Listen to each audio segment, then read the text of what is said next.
You know it's bad when even the mainstream media, who has been desperate to protect woke Hollywood over the last several years, is being forced to admit that 2023 was a complete and total disaster across the board. Arguably one of the worst years in the history of Hollywood, and at least for a generation. But there's one company out there that they still will not go as hard as they should on, and that is Disney. We have seen Disney, among all these failures, among all these big flops from the studios, Disney's year was worse than anyone else's. And primarily, even as they have been forced to admit in internal financial documents, they realize that pushing a woke agenda has been one of the biggest causes of their demise. It's causing damage to their brand and across the board, whether it's Star Wars, Marvel, Pixar, animated movies from Disney Animation Studios. Everything is suffering because people view Disney as an ideological political company. And so that's why, even looking back on this disastrous year where Disney had more box office flops than any other studio, where Disney, with all of the movies they released, only had one movie break even, and that was barely breaking even with Guardians of the Galaxy. Somehow you look at that and their box office grade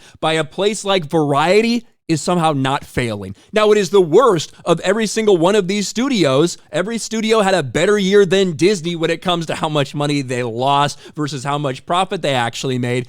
But even the worst of the worst, Disney only gets a C+. How pathetic is that? Where Disney loses over $1 billion at the box office, and the mainstream Variety only gives them a C+. Not even just straight up average, a C+. What the fuck are we talking about right now? Disney, highs, Guardians of the Galaxy Volume 3, Little Mermaid and Elemental. So of your highs, only one of them made a profit, and that was about $20 million profit with the Guardians of the Galaxy. Little Mermaid and Elemental both lost money at the box office. What are their lows? The Marvels, Indiana Jones and the Dial of Destiny, and Wish. Yes, you know, those probably did lose the most money for Disney. That's true. And it goes through here. Oh, how the mighty have fallen. Well, relatively speaking. After a stunning box office streak in 2019 that will perhaps never be replicated, Disney showed the cracks in its once invincible armor. Only one movie, Guardians of the Galaxy, was an unmitigated hit. Well, I would say you can mitigate that hit a little bit, because let's look at the profit loss sheet, shall we? Now, this was done by Dan Murrell, and this is conservative. I'm going to be honest. This is a very conservative estimate that gives benefit of the doubt to Disney, because we don't know exactly what some of these budgets are or marketing budgets are, and pretty conservative in Disney's favor. Look at all this red. Guardians of the Galaxy, $28 million. That's the profit after $250 million production budget, $150 million marketing budget. That's your profit. Everything else that they released, not just by Disney, but also by 20th Century Studios, lost money. The Boogeyman, Haunting in Venice, those are relatively minor flops, lost $30 to $38 million. Then you get into some big hitters. Ant-Man and the Wasp, Quantumania, $80 million. Elemental, lost $90 million. That's one of their highs, right? One of the highs of the year is Elemental, which lost $80 million fucking dollars. The Creator, 90. Little Mermaid, another high for them, $115 million loss. Those are your highs. You don't even give Disney a failing grade. Fucking pathetic. Haunted Mansion, almost $200 million. Dial of Destiny, over $200 million. Wish, $235, and the Marvels, $250 million loss. At a conservative estimate, Disney lost $1.3 billion at the box office this year. Yet somehow, some way, the mainstream is still trying to protect them by giving them a C+ grade.